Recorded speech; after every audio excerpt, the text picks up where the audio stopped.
Vendredi 11 octobre, les titres de l'édition des 13h45, ouverture d'un atelier de validation de la cartographie des acteurs et des interventions Nexus humanitaire, paix et développement ce vendredi 11 octobre en N'Djamena par le programme des Nations Unies pour le développement en collaboration avec le ministère des Finances et du Plan. Les détails dans ce journal.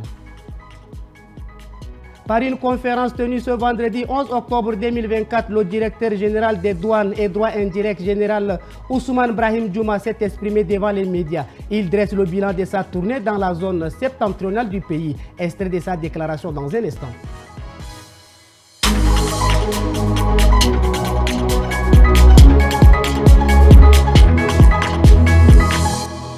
Mesdames et messieurs, bonjour. Le programme des Nations Unies pour le développement en collaboration avec le ministère des Finances et du Plan a ouvert un atelier de validation de la cartographie des acteurs et des interventions Nexus humanitaire, paix et développement ce vendredi 11 octobre dans un hôtel de la place. Une approche qui vise à renforcer la collaboration et la complémentarité entre l'aide humanitaire et la consolidation de la paix. Mbaïlassem Emmanuel et Abakar Lambert.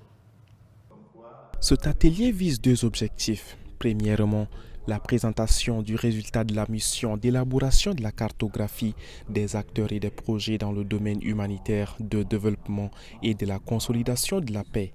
Secondo, la mise en place d'une base de données Nexus HDP et l'outil de suivi et évaluation de la dite cartographie pour une bonne gestion des crises humanitaires dont le Tchad fait face dans une synergie d'action. La cartographie des acteurs du Nexus humanitaire développement paix est un outil essentiel pour la coordination des interventions dans des contextes complexes. Son utilisation permet d'identifier les parties prenantes, de clarifier leur rôle et d'optimiser les synergies entre les différents secteurs d'intervention. Il est attendu à la fin de cet atelier la validation de la cartographie des acteurs et des projets humanitaires de paix, de développement et les recommandations pour une bonne opérationnalisation du Nexus humanitaire, paix et développement. Le marché à 1000 touché par les eaux de crue. La situation évolue au marché à 1000 à mesure que les heures passent. Ce 10 octobre, le niveau de l'eau oblige les usagers à se servir de la pirogue pour pouvoir regagner leur point de vente. Mbaïlassem Emmanuel. L'accès au marché à 1000 par cette voie se fait uniquement de cette manière, en pirogue ou les pieds dans l'eau. Une situation causée par la crue du fleuve Chari-Logone. Conséquence, les commerçants peinent à écouler leurs marchandises. L'eau, là, il faut arriver à côté de Sabangali là-bas. Mais il faut arriver le tout, il est gaspillé les marchés. Mais maintenant, là, je sais, on ne sait pas, avec l'eau, là, on ne sait pas. Mais maintenant, là, avant la mairie, là, il faut tirer l'eau. Mais maintenant, là, il n'a pas, quand tirer l'eau, toujours quand tirer l'eau, il y a l'eau, il arrive. Quand tirer l'eau, il arrive. Depuis que l'eau est arrivée ici, il n'y a plus de marché. Allez-y dire au gouvernement de voler à notre secours. Nous souffrons, nous voulons à manger, nous voulons de l'argent. C'était depuis hier que l'eau a pris cet espace. C'est pourquoi ils ont amené la pirogue qui transporte les gens. Il faut qu'ils trouvent une solution. Le marché à 1000, comme les autres quartiers de la capitale, notamment Sabangali et Kabalay, est paralysé par cette montée des eaux, une situation qui risque de perdurer. Par une conférence de presse tenue ce vendredi 11 octobre 2024, le directeur général des douanes et droits indirects, général Ousmane Brahim Djouma, s'est exprimé devant les médias. Ce dernier a récemment parcouru les circonscriptions provinciales des douanes dans la zone septentrionale, où il a effectué une visite de travail du 4 septembre au 5 octobre, notamment à Kouri 35 et Kouri 60. L'objectif de cette démarche était de s'imprégner des réalités vécues par les agents des douanes, les opérateurs économiques et la population locale. Suivez son extrait. L'objectif était principalement d'aller observer, de viser les difficultés qu'il encourt, et les douaniers et les opérateurs économiques. Et nous avons eu à déceler, n'est-ce pas, beaucoup de failles. Et aussi, nous avons eu à améliorer beaucoup de problèmes qu'on a résolus. Et donc, nous avons remarqué en tout cas beaucoup de choses qui seront vous détaillées. 21 ans se sont écoulés. Le 10 octobre marque le 21e anniversaire de l'exploitation du pétrole au Tchad. 20 ans également que les ex-travailleurs du TCC réclament le paiement de leurs droits sociaux. Ils ont célébré cet anniversaire de leur façon hier matin à la Bourse de travail. Ils expriment leur mécontentement face à la non-satisfaction de leurs revendications. Reportage d'Ngambi Daniel et Abakar Lambert rendu par Aimé Dolinassou. Toutes ces personnes de troisième âge mécontentes se sont réunis à la Bourse de travail ce matin.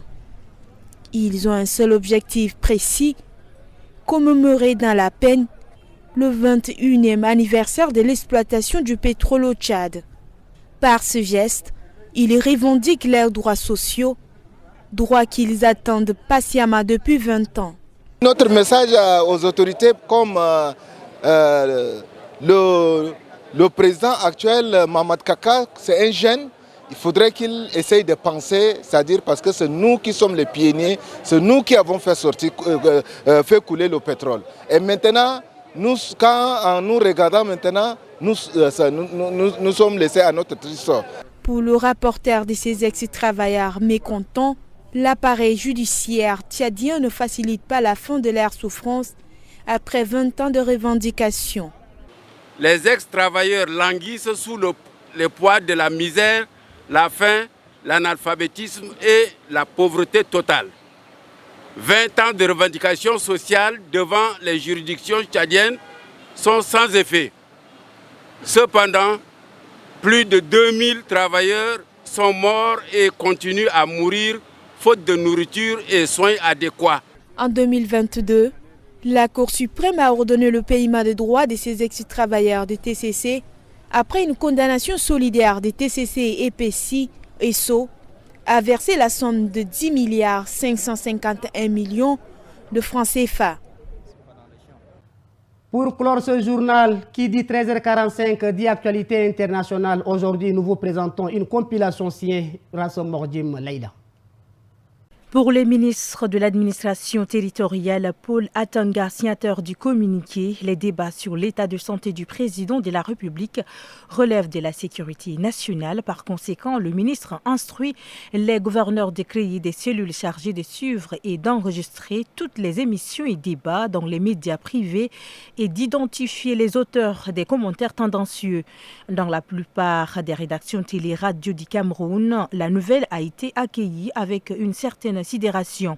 Bonnet Philippe, directeur de Vision 4 et présentateur du débat dominical club d'élite, s'est dit inquiet de cette mesure qui porte un sérieux coup de canif à la liberté d'expression et à la démocratie.